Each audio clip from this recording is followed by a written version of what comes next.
तो अब इंतजार खत्म होता हुआ, जी इंतजार की घड़ियां खत्म हो रही हैं, क्योंकि अब हम उत्तर प्रदेश के आंकड़ों से शुरुआत करने जा रहे हैं। और सबसे पहले उत्तर प्रदेश का सबसे छोटा रीजन बुंदेलखंड रीजन, महज 19 सीटें आती हैं विधानसभा की, और यह आंकड़ा आपके सामने आ गया है। आप देख सकते हैं 19 सीटों में से 13 से 17 बीजेपी के खाते में जाती हुई, समाजवादी पार्टी गठबंधन के खाते में 2 से 6 सीट जा सकती हैं, बीएसपी 0 से 1 में सिमट सकती है, कांग्रेस भी 0 से 1 में सिमट सकती है, अन्य के खाते में 0 से 1 सीट। लेकिन महत्वपूर्ण हो जाता है यह आंकड़ा, क्योंकि 2017 में क्लीन स्वीप बीजेपी ने किया था।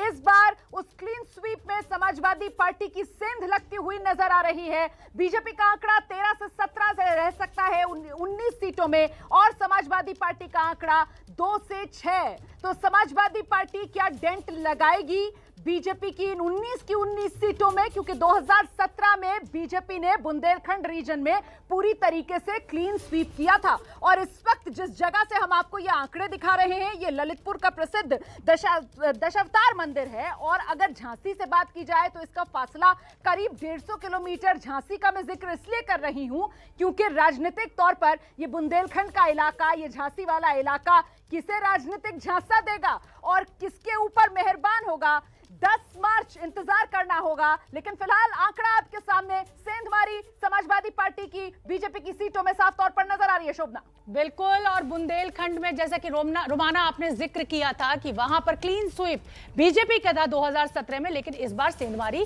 समाजवादी पार्टी की दिख रही है। तो चलिए आंकड़ों को फटाफट कंपेयर करना भी बेहद जरूरी है, क्योंकि 5 राज्यों का ओपिनियन पोल हम आपको दिखा रहे हैं, और साथ ही हम आपको यह भी बता रहे हैं कि बीते 3 महीनों में किस तरीके से यह आंकड़ा बदला है। तो देखिए बुंदेलखंड रीजन में किसे कितनी सीट, अगर हम नवंबर की बात करें तो बीजेपी को 11 से 15 सीटें, दिसंबर में ये सीटें बढ़कर 12 से 16 हुई, लेकिन आज ये 13 से 17 हो गई, यानी लगातार बढ़ा जो है वो दिखाई दे रही है। समाजवादी पार्टी की बात करें तो 3 से 7 नवंबर के महीने में दिखाई दे रही थी, अब दिसंबर में 2 से 6 हुई, और आज भी ये 2 से 6 ही है। लेकिन सेंधमारी इसको जरूर कहा जाएगा, क्योंकि बीजेपी ने क्लीन स्वीप किया था 2017 में। बुंदेलखंड रीजन में एक भी सीट समाजवादी पार्टी के खाते में नहीं गई थी। बहुजन समाज पार्टी 0 से 3 नवंबर में दिखाई दे रही थी, दिसंबर में 0 से 3।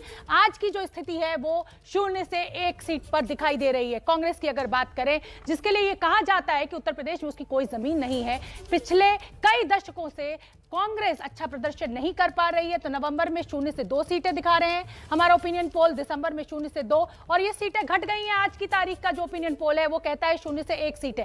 अन्य के खाते की बात करें तो नवंबर में 0 से 2, दिसंबर में 0 से 2, और आज 0 से 1। पंकज झा का मैं रुख करना चाहूंगी, मेरे वरिष्ठ सहयोगी पंकज झा, आप लखनऊ में मौजूद हैं। ये जो आंकड़ा बुंदेलखंड का दिखाई दे रहा है, उस बुंदेलखंड के आंकड़े में समाजवादी पार्टी की सेंधमारी दिखाई दे रही है, क्या मायने निकाले?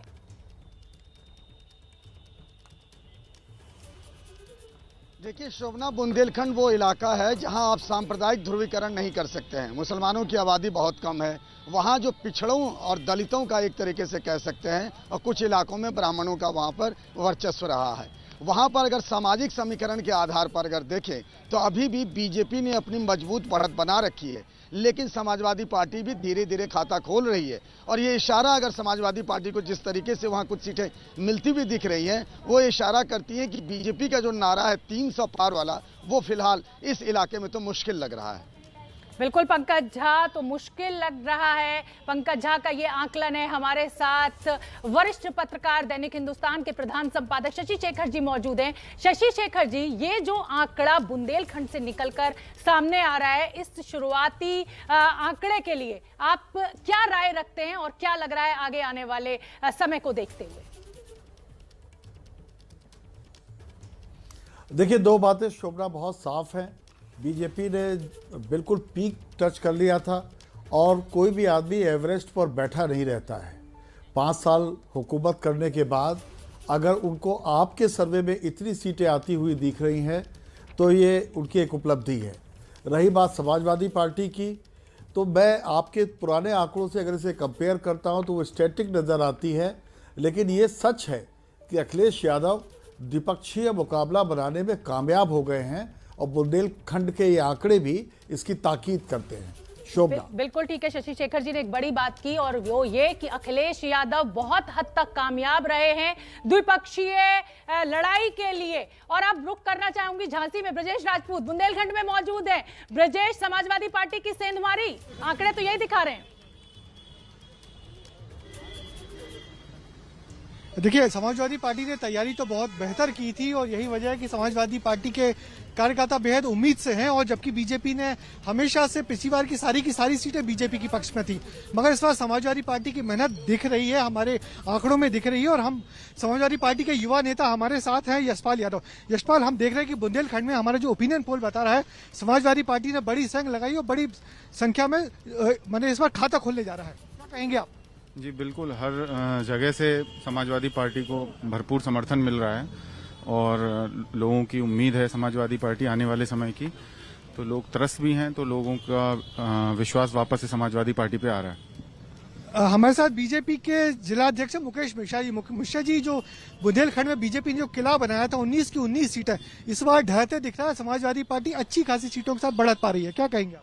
बिल्कुल, 19 सीटें जो हम लोगों ने बुंदेलखंड में जीती थी, निश्चित रूप से इस बार भी हम लोग भारी बहुमत से 19 की 19 सीटें जीतने वाले। अगर हमारा ओपिनियन पोल और बता रहा है कि समाजवादी पार्टी काफी ज्यादा सीटें लेके आ रही है। नहीं, बिल्कुल नहीं है। जो भारतीय जनता पार्टी की लोक कल्याणकारी नीतियां रही हैं, लोगों के लिए काम जो माननीय मुख्यमंत्री जी ने किए हैं, निश्चित रूप से जनता उसको सराह रही है और भारतीय जनता पार्टी को वोट करने के लिए तैयार है।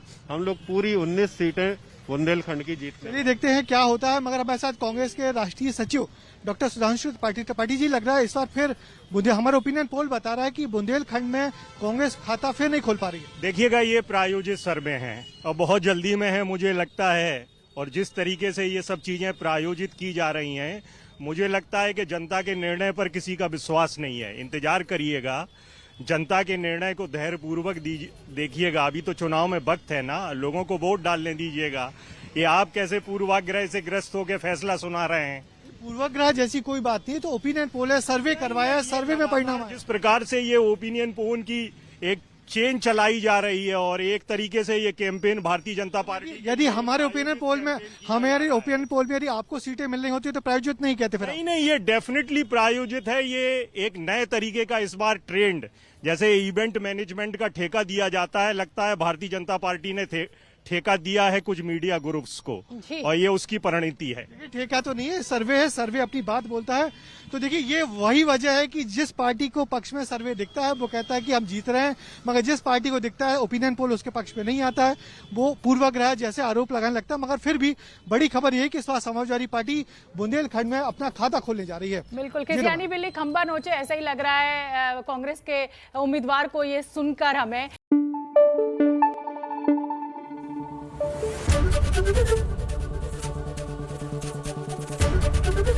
एबीपी न्यूज आपको रखे आगे।